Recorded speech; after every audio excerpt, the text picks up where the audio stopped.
E aí, pessoal? Bem-vindos a mais um mergulho profundo aqui no The Deep Dive. Opa. Hoje a gente vai se aventurar pelas ideias do Rev Sun Myung Moon Uhum. sobre paz e resolução de conflitos. A Interessante. gente vai tentar aplicar essa visão Uhum. a problemas que a gente vê no mundo hoje, né? Ah, Se preparem, porque a abordagem dele é bem diferente do que a gente costuma ver por aí. pois é. É. River Moon era conhecido por misturar a espiritualidade com soluções práticas, É mesmo. o que pode soar meio inusitado para quem não conhece o trabalho dele. Sei. Mas podes acreditar, Hum. a gente vai se surpreender com a forma como ele conectava esses pontos. Para começar, Isso? você pode explicar melhor essa ideia central do Rev Moon? Claro. De que famílias ideais são a base para a paz mundial. Sim, sim. Como isso funcionaria na prática? Ele acreditava que a família, quando funciona bem, é um microcosmo de como a sociedade deveria ser. Interessante. Lugar de amor. Respeito, perdão e compreensão, mesmo com as diferenças. E o mais radical é que ele propunha aplicar esses princípios, que a gente costuma associar ao âmbito familiar para resolver conflitos globais. Uau, é uma ideia bem ousada. Imagina só aplicar essa lógica a um Aham. conflito como o de Israel e Palestina, Pois é. que já se arrasta por décadas com tantas mágoas e ressentimento de ambos os lados. Exatamente. É nesse tipo de situação, Ah, onde as soluções tradicionais parecem não funcionar, sim. que a visão do Rev Moon se destaca. Ah. Ele defendia que, assim como em uma família, Certo. o diálogo sincero, a busca por pontos em comum e a disposição para perdoar são essenciais para a reconciliação, mesmo nos conflitos mais complexos. E ele não parava por aí. Né? Ele até via potencial para essa abordagem no conflito entre Israel, Palestina e Irã. Sim. Ele era um defensor ferrenho do diálogo interreligioso, acreditando que os líderes religiosos têm um papel fundamental na promoção da paz. Em vez de alimentar divisões, eles deveriam ser exemplos de tolerância, respeito e reconciliação, inspirando seus seguidores a fazerem o mesmo. Falando em líderes religiosos, você mencionou que o Rev Moon defendia a criação de conselhos de paz. Sim. Como seria essa estrutura? Ele imaginava esses conselhos como plataformas que uniriam líderes religiosos de diferentes crenças, junto com figuras públicas influentes e especialistas para trabalhar em conjunto na resolução de problemas globais. Seria como o Conselho de Sábios global, buscando soluções para conflitos, crises humanitárias, desigualdade social que fascinam. Exatamente. E a ideia central Legal. é que, ao integrar a sabedoria espiritual e moral à governança, Sim. esses conselhos poderiam promover uma abordagem mais humana, ética e compassiva para lidar com os desafios do mundo. Mas pensando na prática, como esses conselhos seriam formados? Pergunta. Quem escolheria os participantes? Como garantir que eles representassem a diversidade de culturas e religiões do mundo? Essa é uma questão crucial para o sucesso dessa ideia, para ter legitimidade. Sim. Esses conselhos precisariam ser compostos por pessoas realmente respeitadas, com um histórico comprovado de trabalho pela paz, justiça social. E a representatividade seria fundamental, incluindo vozes de diferentes religiões, países, etnias e classes sociais. E como esses conselhos se financiariam? De onde viriam os recursos para colocar essa ideia em prática? O Rev Moon acreditava que a comunidade internacional, incluindo governos, organizações internacionais e filantropos, deveria se unir para apoiar essa iniciativa. Sei. Afinal, a paz é um bem comum que beneficia a todos, né? Com certeza. Mas ele também defendia que a estrutura dos conselhos fosse transparente e que eles prestassem contas de suas ações, para garantir a confiança do público. Faz todo sentido. E além de mediar conflitos, que outras funções esses conselhos poderiam ter? Eles poderiam atuar na educação para a paz, Legal. promovendo a tolerância, Sim. o diálogo interreligioso e a resolução pacífica de conflitos desde a infância. É como plantar sementes de paz nas futuras gerações para colhermos um futuro mais harmonioso. Exatamente. Eles também poderiam atuar na diplomacia preventiva, Interessante. identificando e trabalhando para solucionar as causas de conflitos antes que eles se agravem. Seria como um sistema imunológico global, prevenindo e combatendo as doenças que geram conflitos e violência. Ótima analogia. Que legal. E para o Rev Moon, a colaboração econômica entre países e regiões Sim. também era uma ferramenta poderosa para a construção da paz. Interessante. Como essa colaboração econômica ajudaria a promover a paz? Ele argumentava que, ao criar laços econômicos, as nações passam a ter interesse mútuo no bem-estar umas das outras, o que diminui as chances de conflitos. Ele tinha experiência prática com essa ideia, né? Sim, ele promoveu diversos projetos de colaboração econômica em regiões divididas por conflitos, como a Coreia e a Europa Oriental, com resultados promissores. Que legal! Mas me diz, Ricardo, como ele aplicaria essa visão a um conflito como a guerra entre a Rússia e a Ucrânia? Essa é uma pergunta complexa, mas podemos analisar suas ações em outros contextos para ter uma ideia. Provavelmente, ele buscaria o diálogo com líderes de ambos os lados, tentando encontrar pontos em comuns e construir pontes de comunicação. Ele provavelmente focaria nos aspectos humanos da guerra. Isso. Buscando sensibilizar as partes envolvidas sobre o sofrimento causado pelo conflito e a necessidade de encontrar uma solução pacífica. Com certeza. Ele era um defensor da diplomacia, do diálogo, e da busca por soluções que beneficiem a todos, mesmo em situações de conflito armado. E a gente sabe que o Rev Moon também dedicou grande parte de sua vida a promover a paz entre sistemas opostos, como o comunismo e o capitalismo. Verdade, sim. Exemplo marcante disso foi o encontro histórico dele com o então presidente soviético, Mikhail Gorbachev, em 1990. A encontro foi esse. Me conta mais sobre ele. Nessa reunião, o Rev Moon levou uma mensagem espiritual à liderança soviética, falando sobre a importância da liberdade religiosa e dos valores espirituais para a criação de uma sociedade mais justa, pacífica e estável. Ele defendia que a paz não se conquista apenas com acordos políticos e econômicos, mas também com a transformação moral e espiritual da sociedade. Exatamente. Ele acreditava que sem essa base moral e espiritual, as reformas políticas e econômicas seriam superficiais e frágeis, suscetíveis a novos conflitos. É uma visão bem profunda. E como ele via a relação entre o material e o espiritual na construção da paz? Ele entendia que ambos são importantes, mas que o espírito deve guiar o material. Para ele, a busca desenfreada por poder, riqueza e status, sem um propósito maior, sem valores éticos e espirituais, leva à corrupção, à desigualdade e, consequentemente, à violência de guerra. Então, para ele, a paz não se resume à ausência de guerra, mas engloba também a justiça social, a harmonia entre as pessoas e a busca por um sentido maior na vida. Exatamente. É uma visão holística que integra as dimensões material e espiritual da existência humana. E ele não se limitava a falar sobre isso, né? Ele realmente colocava suas ideias em prática. Sim.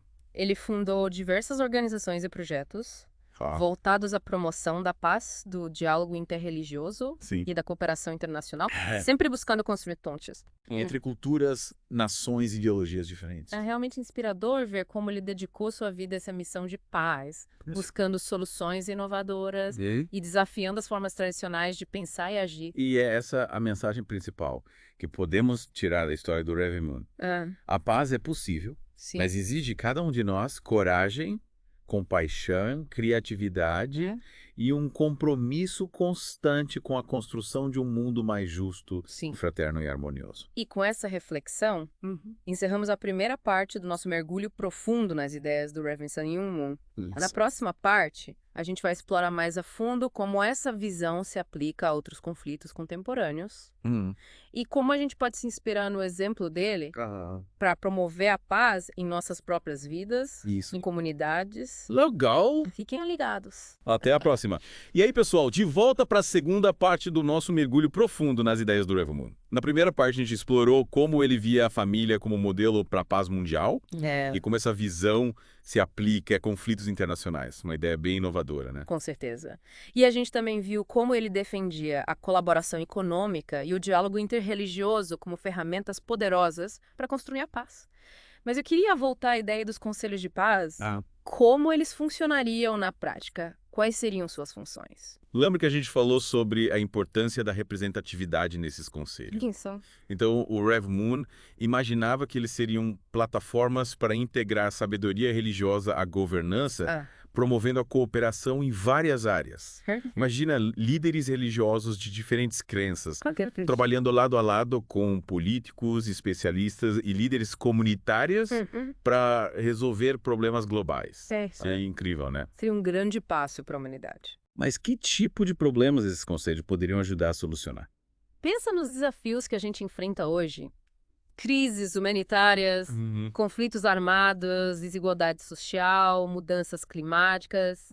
Os conselhos de paz poderiam atuar como mediadores em conflitos, promovendo o diálogo e a busca por soluções pacíficas. Eles poderiam ser uma força de união em um mundo cada vez mais polarizado. Mas como garantir que esses conselhos fossem realmente eficazes e representativos? Já tocou nesse assunto, mas acho importante aprofundarmos essa questão. Você tem razão. A representatividade é crucial para a legitimidade e efetividade dos conselhos de paz. Para funcionar, eles precisariam ser compostos por líderes religiosos e figuras públicas respeitadas, com histórico comprovado de trabalho pela paz e justiça social. E essa representatividade deveria abranger a diversidade de religiões, culturas, gêneros, etnias e regiões do mundo, para que todas as vozes fossem ouvidas. Concordo plenamente. E como esses conselhos seriam financiados e estruturados? Afinal, colocar uma ideia tão grandiosa em prática requer planejamento e recursos.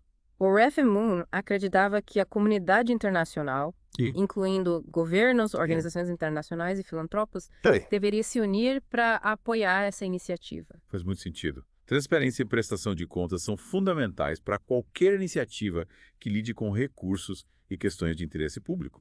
E além da mediação de conflitos, que outras funções, esses conselhos poderiam desempenhar. Eles poderiam desempenhar um papel importante na educação para a paz, promovendo o entendimento interreligioso e intercultural desde a infância.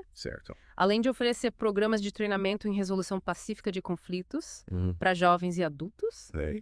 Eles também poderiam atuar na área da diplomacia preventiva, identificando e abordando as causas de conflitos antes que eles se agravem, atuando como um sistema de alerta precoce para a comunidade internacional. Como se fosse um sistema imunológico global, trabalhando para prevenir e combater as doenças que afligem a humanidade. Exatamente. Eles seriam uma força proativa, buscando construir um mundo mais justo, pacífico e sustentável para todos. E por falar em sustentabilidade, como o Rev Moon, via a relação entre a crise ambiental e a busca pela paz. Pergunta. Essa é uma questão muito importante nos dias de hoje. Afinal, a crise ambiental afeta todos nós, sem distinção de raça, religião ou nacionalidade. Ele entendia que a degradação ambiental é uma ameaça à paz global, a escassez de recursos naturais, os desastres climáticos e os deslocamentos populacionais podem gerar conflitos e instabilidade, intensificando as tensões entre países e comunidades. Então, para ele, a paz não se limita à ausência de guerra, mas engloba também a harmonia entre a humanidade e a natureza. Uma visão bem holística e conectada com os desafios do nosso tempo. Exatamente. Ele defendia uma abordagem holística, reconhecendo a interconexão entre a paz interior, a paz social e a paz ambiental. E como ele acreditava que poderíamos alcançar essa harmonia, seria necessário realizar uma grande transformação na forma como vivemos e nos relacionamos com o planeta. Ele via a educação como um pilar fundamental para essa transformação. Para ele, era preciso ensinar as pessoas a viverem em harmonia com a natureza, a respeitarem a diversidade cultural e a buscarem a paz interior. Ele também era um grande defensor do trabalho voluntário e da ação social como formas de colocar em prática os valores da compaixão e da solidariedade, não é mesmo? Sim. Para o Rev Moon, a transformação individual era essencial para a construção de um mundo melhor. Ele acreditava que cada um de nós tem um poder de fazer a diferença, por menor que seja a nossa ação. E essa é uma mensagem poderosa que ressoa até hoje. Em um mundo cheio de desafios, é inspirador. Lembrar que podemos ser agentes de mudança, contribuindo para a construção de um futuro mais pacífico e sustentável. Com certeza. E essa mensagem nos leva de volta à importância da liderança. Na visão do Rev Moon, ele acreditava que líderes visionários com valores éticos sólidos são fundamentais para guiar a humanidade em direção à paz. Falando em liderança, na próxima parte do nosso mergulho profundo, a gente vai explorar como o Rev Moon via o papel dos líderes na construção da paz. e que qualidades ele considerava essenciais para um líder pacificador. Legal. Não percamos. Até a próxima. E volta ao Deep Dive. Nas partes anteriores, a gente mergulhou fundo nas ideias do Reverend Moon sobre paz e resolução de conflitos, explorando desde a importância da família como modelo até a criação de conselhos de paz. E a gente viu como ele defendia a colaboração econômica. Sim. O diálogo interreligioso e a harmonia com a natureza como pilares para um mundo mais pacífico. Mas agora, como prometido, vamos aprofundar a visão do Rev Moon sobre a liderança. Ele realmente acreditava que líderes visionários têm um papel crucial na construção da paz, né? Sim, ele colocava muita ênfase na figura do líder. Mas que tipo de líder ele tinha em mente? Quais características ele considerava essenciais para um líder pacificador? Ele não buscava líderes autoritários ou conquistadores. Certo. Para ele, um líder pacificador é aquele que inspira as pessoas pelo exemplo, pela integridade moral e pelo compromisso com o bem comum. Pelo exemplo?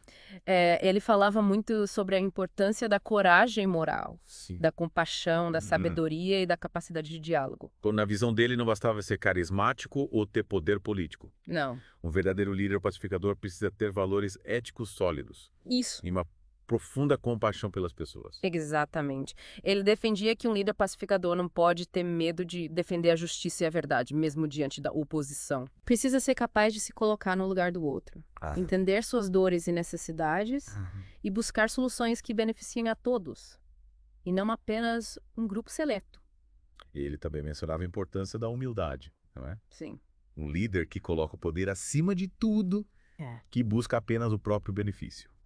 Jamais conseguiria construir uma paz verdadeira e duradoura. Sem dúvida. Pro Rev Moon, um líder verdadeiramente pacificador, não busca o poder por si só, mas utiliza serviço do bem comum. Ele deve estar sempre disposto a ouvir diferentes perspectivas, aprender com seus erros e adaptar suas ações às necessidades do momento. Certo. E, acima de tudo, precisa ter um propósito maior, uma visão que transcenda seus próprios interesses. É uma visão bem inspiradora de liderança.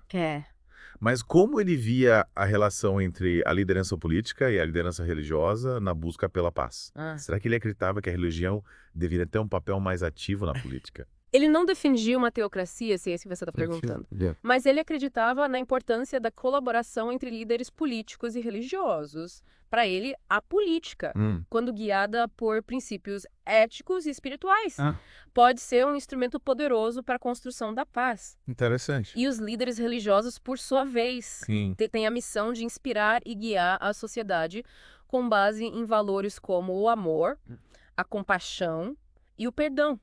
Valores que transcendem as fronteiras das religiões. Só na visão dele, a paz não é apenas uma questão de acordos políticos ou tratados internacionais, mas também de uma transformação profunda na consciência humana. Isso. Guiada por líderes que personifiquem esses valores. Exatamente. Ele nos desafia a buscar esses líderes, apoiá-los e nos inspirar em seus exemplos. Mas ele também nos convida a assumirmos nossa própria responsabilidade como cidadãos e agirmos como agentes de paz em nossas próprias esferas de influência. Ou seja, a paz não depende apenas de grandes líderes ou de acordos internacionais, mas também das pequenas ações que cada um de nós realiza no dia a dia. Perfeito. É como se ele dissesse, a paz começa em cada um de nós. Se cada um fizer a sua parte, podemos juntos construir um mundo mais justo, fraterno e harmonioso. Sim. E essa é a grande mensagem que podemos extrair da visão do Rev Moon. A paz é possível, mas exige de todos nós um compromisso constante com a justiça, o amor e a compaixão. E com essa mensagem inspiradora, chegamos ao fim do nosso mergulho profundo nas ideias do Reverend Moon sobre paz e resolução de conflitos. É isso aí. Esperamos que essa jornada tenha te levado a refletir sobre o papel que cada um de nós pode desempenhar na construção de um mundo melhor, mais justo e mais pacífico. Com certeza. Lembre-se, a paz não é um sonho distante, mas uma possibilidade real que podemos construir a cada dia, com cada gesto de amor, cada ato de compaixão, cada passo em direção ao diálogo e à compreensão. Fique ligado para mais mergulhos profundos aqui no The Deep Dives. Até a próxima. Até mais!